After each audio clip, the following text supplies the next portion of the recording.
சோர்ந்து போகாதே மகனே, சோர்ந்து போகாதே மகளே, உன்னோடு நான் இருக்கிறேன், உன்னோடு நான் இருக்கிறேன். உன் பலன் இருக்கும் போது உன்னோடு நான் இருந்தேன், நீ பலவீனப்படும் போதும் உன்னோடு நான் இருக்கிறேன்.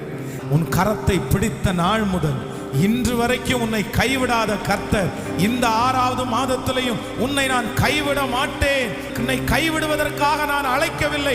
தாவீதை போல நீ பின்தொடர், நீ சகலத்தையும் திருப்பி கொள்ளுவாய்.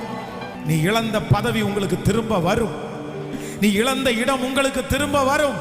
நீ எந்த ஸ்தானத்திலிருந்து தள்ளப்பட்டீர்களோ அந்த ஸ்தானத்தை கர்த்தர் இந்த மாதம் உங்களுக்கு தந்து அழகுபடுத்தி உங்களை ஜெயிக்க பண்ணி உங்களுக்கு அநேகருக்கு பிரயோஜனமுள்ள கருவிகளாய் மாற்றுவேன் என்று கர்த்தர் வாக்கு கொடுக்கிறார். நீ பின்தொடர், சகலவற்றையும் நீ திருப்பிக் கொள்ளுவாய்.